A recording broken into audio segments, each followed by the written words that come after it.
भगवान की, परम पूज्य आचार्य भगवान देवसेन महाराज की, परम पूज्य गणाचार्य गुरुवर विराग सागर जी महाराज की।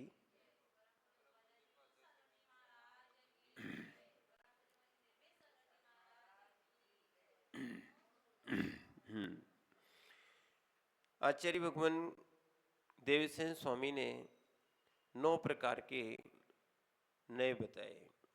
उसमें सबसे पहला था द्रव्यार्थिक नय। द्रव्यार्थिक नय के अपन ने 10 भेद पढ़े। 10 भेद में सबसे पहला भेद कर्मोपाधि निरपेक्षता, फिर उसके बाद उत्पाद व्यय गुणोत्तीर्ण ने सत्ताग्राहक था, उसके बाद भेद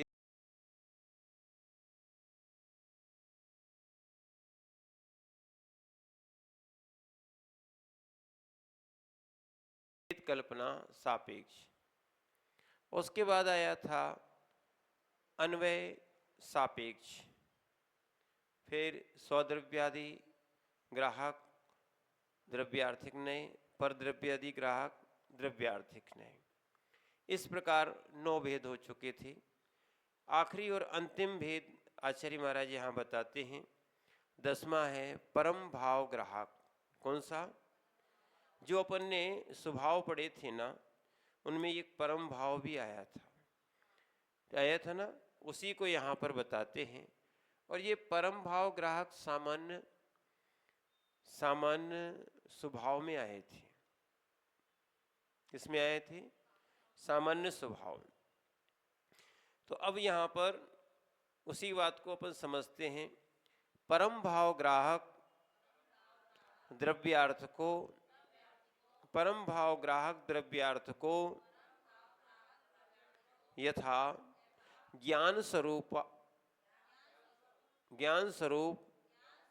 आत्मा, ज्ञान स्वरूप आत्मा अत्रानेक स्वभावानां मध्ये ज्ञानाख्यः परम स्वभावो गृहीता। पढ़िए।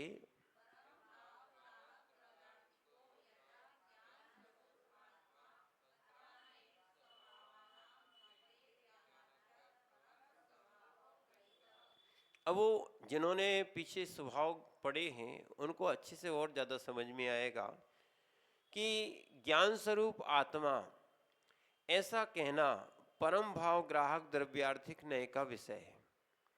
क्योंकि इसमें जीव के अनेक स्वभावों में से कितने अनेक स्वभाव हैं, एक स्वभाव नहीं, क्योंकि इनमें से जीव के अनेक स्वभावों में से ज्ञान नामक परम स्वभाव का ही ग्रहण किया गया, एक का ही ग्रहण किया गया। ठीक है ना? इसीलिए है अत्रानेक, माने यहाँ पर अनेक स्वभावाना मध्य, अनेक स्वभाव के में ज्ञानाख्या, ज्ञान नाम का परम स्वभाव ग्रहीता, परम स्वभाव को ग्रहित किया गया है। ठीक है? ये क्या है? परम भाव ग्राहक द्रव्यार्थिक नय क्या है? ज्ञान स्वरूप आत्मा है। क्या है? ज्ञान स्वरूप आत्मा है। ठीक है? ये कहना परम भाव द्रव्यार्थिक नय का विषय है। क्या है? जीव ज्ञानी है, जीव क्या है? ज्ञान स्वरूप है। ठीक है ना? क्योंकि इसमें जीवों में अनेक स्वभाव में से ज्ञान नाम का परम स्वभाव ग्रहण किया गया, यानी एक को मुख्य कर दिया, बाकी को गौण कर दिया है। अब इसी बात को नए चक्र में संस्कृत में लिखा है, यद्यपि आत्मद्रव्य संसार और मुक्त पर्यायों का आधार है। आत्मा जो है ना एक द्रव्य है, तो आत्मा संसार में भी है और आत्मा मोक्ष में भी है। और जब इसका मोक्ष हो जाता तो यही तो संसारी आत्मा कहाँ मोक्ष पहुंच जाती, तो आत्मा कहाँ है? दोनों जगह है। तो क्या बोल रहे हैं? आत्मद्रव्य संसार और मुक्त पर्यायों का आधार है। आत्मा दोनों जगह रहती, दोनों में आधार है। तथापि आत्मद्रव्य कर्मबंध और मोक्ष का कारण नहीं होता। आत्मद्रव्य कर्मबंध और मोक्ष का कारण नहीं होता। कर्मबंध आत्मद्रव्य मोक्ष का कारण नहीं होता। आत्मा तो आत्मा ही रहेगी, ठीक है ना, उसमें बंध और मोक्ष नहीं होता। आत्मा तो आत्मा है, चाहे संसार में हो चाहे मोक्ष में हो। वो बंध की दृष्टि से नहीं देख रहे, वहां मात्र क्या देख रहे, आत्मद्रव्य। इसीलिए उसमें पहले ही कह दिया ज्ञान स्वरूप आत्मा।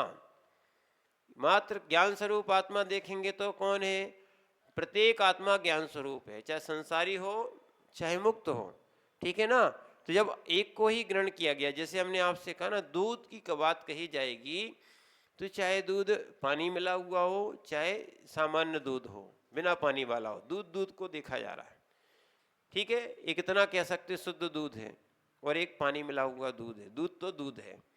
तो ऐसे ही मात्र किसको देखा जा रहा है, कहाँ को देखा जा रहा है, आत्मा को ही देखा जा रहा है। तो इसलिए वो आत्मा कहाँ है, संसार में भी है और मुक्त में भी है। तो क्या बोल रहे कि यद्यपि आत्मद्रव्य संसार और मुक्त पर्याय का आधार है, और आत्मद्रव्य कर्मबंध और मोक्ष का कारण नहीं है। आत्मा कर्मबंध और मोक्ष का कारण नहीं है, यह परम भाव द्रव्यार्थिक नहीं है। ऐसा किस नए से बोलते हैं, परम भाव द्रव्यार्थिक नए से कहा जाता है। किससे कहा जाता है, हाँ, अथवा आत्मा कर्म से उत्पन्न नहीं होता। आत्मा कर्म से उत्पन्न नहीं होता और न कर्म क्षय से उत्पन्न होता है। आत्मा कैसी है, अनुत्पन्न है, न किसी ने उनका उत्पन्न किया, ना कभी नाश करेगा कोई, ठीक है, अनादि है। और द्रव्य का ऐसा भाव बतलाने वाला परम भाव ग्राहक द्रव्यार्थिक न है। आत्मा कर्म से उत्पन्न नहीं होता, ना कर्म क्षय से उत्पन्न होता है, ठीक है ना। ऐसा द्रव्य का ऐसा भाव बतलाने वाला क्या है, परम भाव ग्राहक द्रव्यार्थिक न है। और भी इसको और समझाते हैं, ये थोड़ा सा IMP लगा लेना, इनको अंडरलाइन करना, नहीं तो हो सकता है समझ में आया नहीं है। ये प्राकृत नए चक्र में कहा है, शुद्ध और अशुद्ध के उपचार से रहित जो नए द्रव्य के स्वभाव को ग्रहण करता है, वह परम भाव ग्राहक द्रव्यार्थिक नए। शुद्ध और अशुद्ध नहीं देख रहे, मात्र क्या कर रहे हैं, स्वभाव को ग्रहण कर रहे हैं। किसको देख रहे हैं, स्वभाव को ग्रहण कर रहे हैं।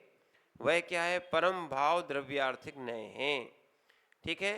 इस प्रकार आपका क्या हो गया, ये परम भाव ग्राहक द्रव्यार्थिक नए। मात्र क्या दिख रहा है, वो ज्ञान स्वरूप आत्मा। ज्ञान स्वरूप आत्मा, जहाँ जहाँ आत्मा है वहाँ वहाँ ज्ञान है, जहाँ जहाँ ज्ञान है वहाँ वहाँ आत्मा है। ये अविनाभाव संबंध कहलाता है। कौन सा, हाँ, होने पे होना, नहीं होने पे नहीं होना। तो जहाँ जहाँ ज्ञान नहीं है वहाँ वहाँ आत्मा भी नहीं है। इसी को अर्थापत्ति भी बोलते हैं। क्या है, न्याय की भाषा में इसको बोलते हैं अर्थापत्ति। हाँ, अर्थापत्ति है तो कार्य होगा, अर्थापत्ति नहीं है तो कार्य नहीं होगा। बहुत से कारण बता देते हैं, उनमें व्याप्ति लगना चाहिए। इसी को व्याप्ति कहते हैं, इसी को अविनाभाव कहते हैं, इसी को अर्थापत्ति बोलते हैं। तो इसीलिए यहाँ पर इस बात को कहा गया। और भी आगे बताए जाएंगे कि ऐसे भी आत्मा में गुण हैं जो आत्मा के साथ हमेशा नहीं रहते, बाद में प्रकट होते हैं, ठीक है। अभी एक सुसुप्त दशा में डले हुए, ये कह सकते हैं। या अपन पहले ही पढ़ चुके हैं, सामान्य गुण और विशेष गुण। सामान्य गुण हर समय रहते हैं, ठीक है, चेतन भी रहते हैं और अचेतन भी रहते हैं। चेतन मात्र कौन है, चेतन मात्र ज्ञान है। चेतन मात्र क्या है, ज्ञान दर्शन मात्र चेतन है, बाकी गुण अचेतन है।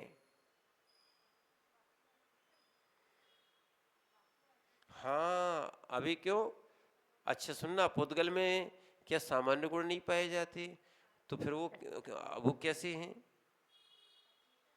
सीधी सीधी बात, सभी चेतन थोड़ी होंगे।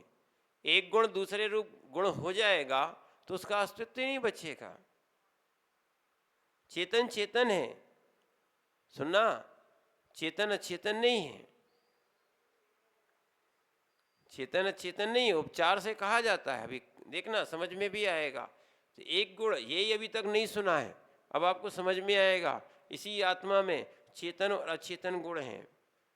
और सुन लो, हमने कहा ना, अकलंक स्वामी जी ने कहा था, आप लोगों ने पढ़ा तो है पर अभी गौर से नहीं पढ़ा। जब गौर से पढ़ोगे बार बार तब ये आलाप पद्धति, अभी तो परिचय हुआ है मात्र, सुन लो आप, अभी तो आप क्या है, थोड़ा सा परिचय हुआ है।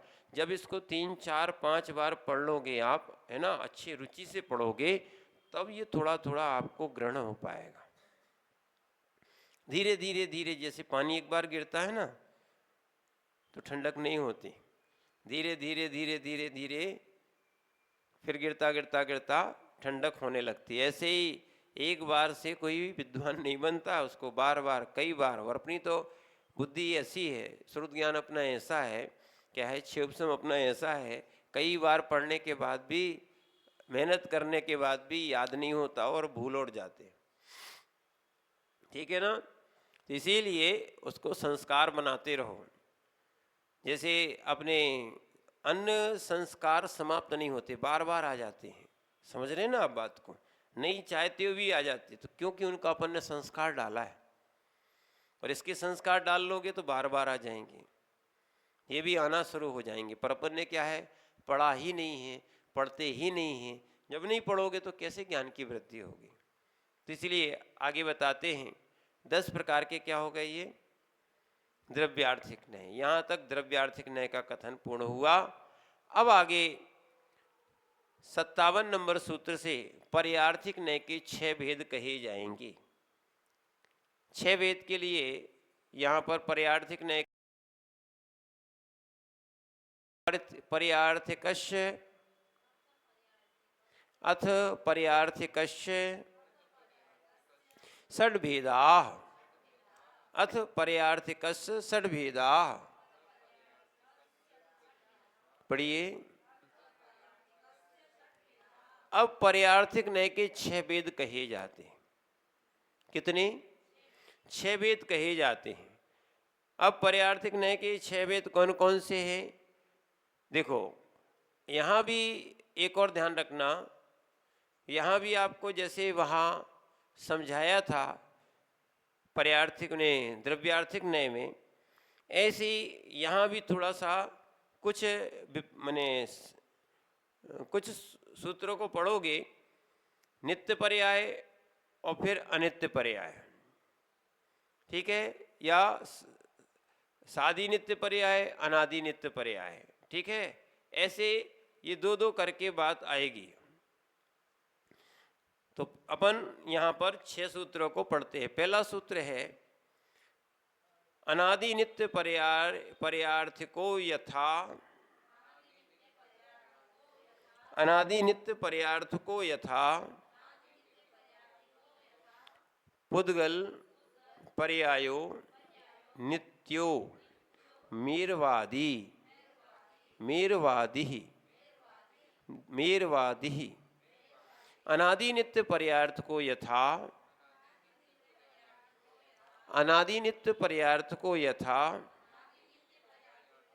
पुद्गल पर्यायो नित्यो मेरवादी। पढ़िए।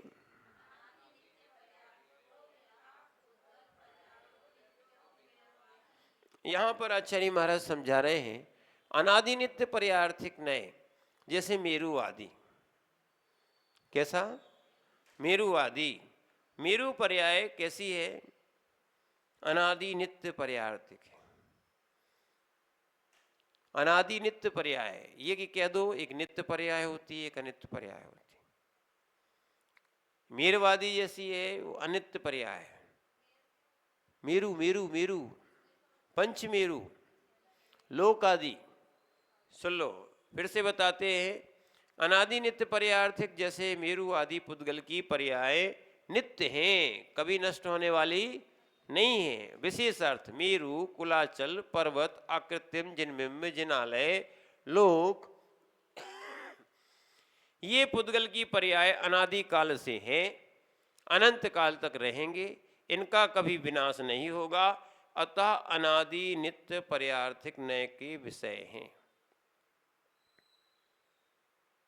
कभी नष्ट नहीं होने वाले। कौन से?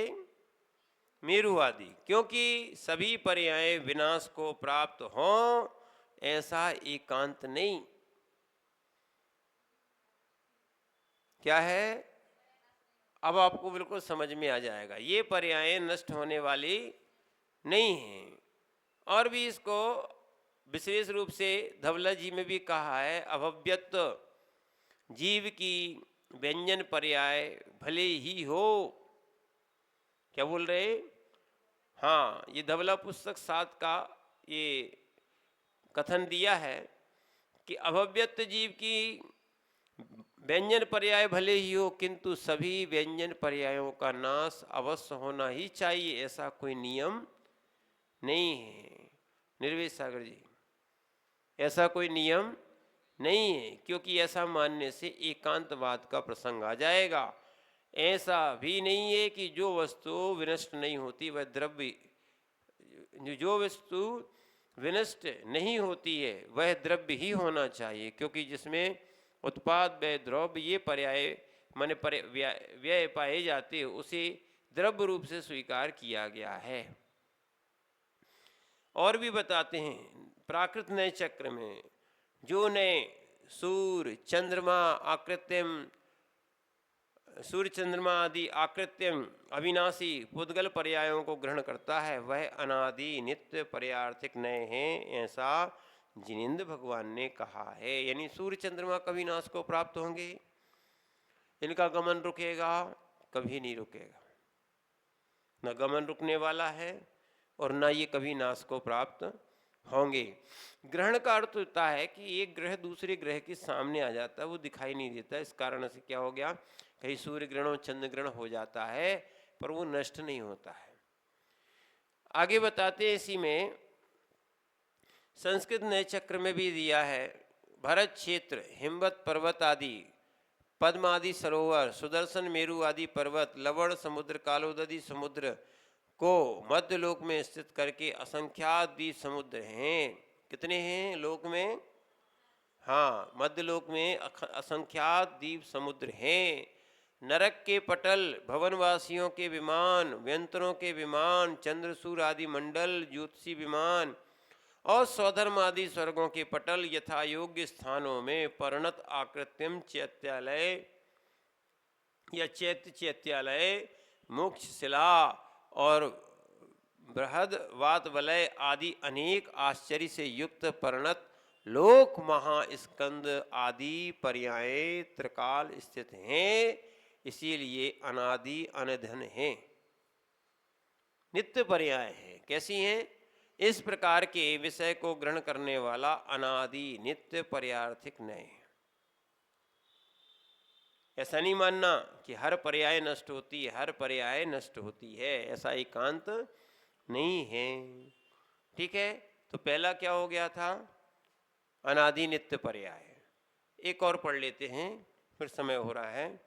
अनादि नित्य पर्याय पढ़ा था ना, अब दूसरा आ रहा सादि नित्य पर्यार्थ को यथा सिद्ध पर्यायो नित्यः,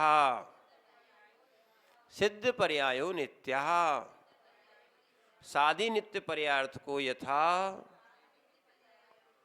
सिद्ध पर्यायो नित्यः। पढ़िए,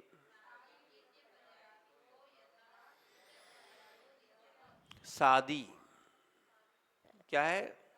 ये विवाह वाली शादी नहीं, शादी है ना। शादी नित्य पर्यार्थ को यथा जैसे सिद्ध पर्याय है ना।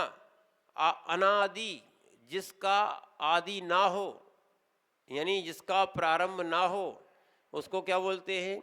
अनादि। और शादी यानी जिसका प्रारंभ हो। तो ये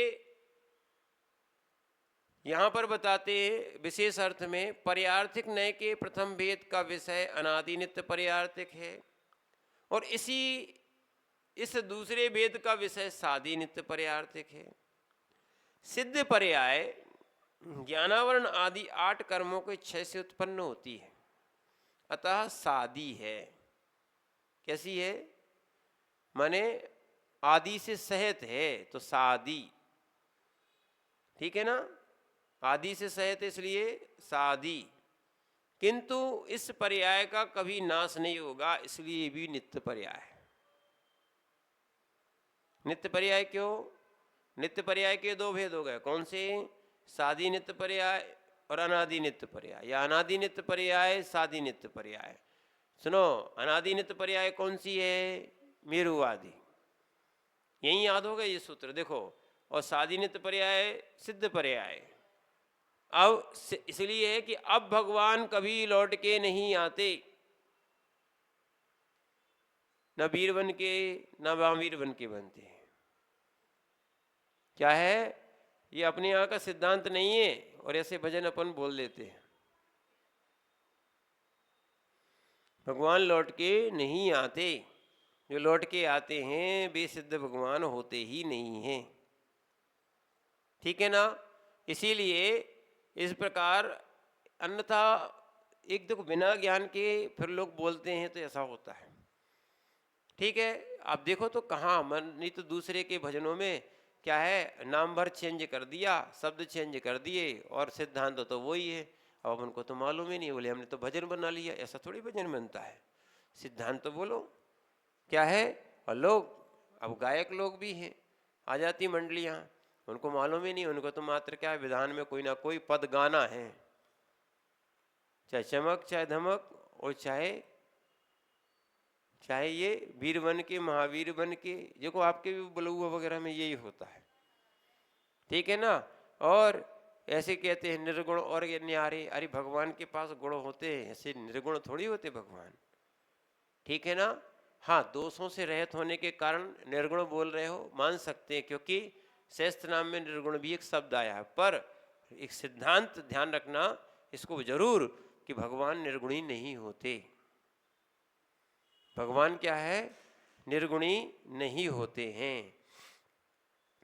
अब आगे बताते हैं इसी बात को कि किंतु इसकी पर्याय का कभी नाश नहीं होगा, माने भगवान कभी लौट के नहीं आएंगे, भगवान कभी लौट के नहीं आएंगे। इसी प्रकार ज्ञानावरण कर्म के क्षय से उत्पन्न होने वाला छायक ज्ञान, दर्शनावरण कर्म के क्षय से उत्पन्न होने वाला छायक दर्शन, मोहिनी कर्म के क्षय से उत्पन्न होने वाला छायक सम्यक दर्शन, ये इनको अच्छे से आप जो देखो याद कर लेना, आपको नई नई चीज़ें समझ में आएंगी। ज्ञानावरण के क्षय से क्या होता है? छायक ज्ञान, ठीक है। दर्शनावरण के क्षय से क्या उत्पन्न होता है? छायक दर्शन। मोहिनी कर्म के क्षय से क्या होता है? छायक सम्यक, क्या है, और इसी को अनंत सुख भी कह सकते हैं। छायक चारित्र, अनंत सुख, अंतराय, कर्म का क्षय से उत्पन्न होने वाला, ठीक है। और छायक दान, लाभ, भोगो भोग, ये सब छायक हैं, और सादी नित्य पर्याय हैं। कैसी हैं? हाँ, माने इनका कभी नाश होने वाला नहीं है। इसी बात को और भी पंचास्ती काय के थोड़ी सी गाथा से लिया गया है कि छायक भाव की अपेक्षा जीव में सादी आनेधन है। इस बात को प्राकृत नय चक्र में भी और भी कहा गया है कि कर्मों के क्षय से उत्पन्न होने वाला भाव अविनाशी है, जिसका विनाश कभी होने वाला, एक बार सिद्ध बनने के बाद पुनः लौट के नहीं आते, क्योंकि कर्मोदय रूप बाधक कारण का अभाव है। इन छायक भावों का विषय करने वाला सादी नित्य पर्यार्थिक नय हैं, ठीक है ना। इस प्रकार ये चीज़ समझना चाहिए। और एक और चीज़ पढ़ सकते हैं, यहाँ एक और लिखी है, शुद्ध निश्चय नय की विवक्षा ना करके संपूर्ण कर्मों की निर्विशेषताया क्षय के द्वारा उत्पन्न हुई चरम शरीर की आकार वाली परिणति रूप जो सिद्ध माने जो शुद्ध सिद्ध पर्याय का जो नय ग्रहण करता है वह साधी नित्य पर्यार्थिक नय है। ठीक है ना?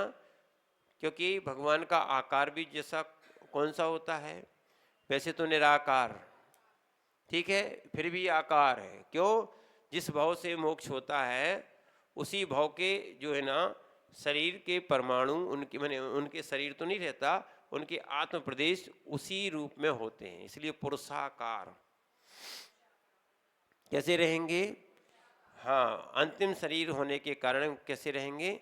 अब वो कभी मिटने वाला नहीं, इसीलिए अपन जो भगवानों की स्थापना करते हैं, पूजते हैं, सब पुरुषाकार ही होते हैं।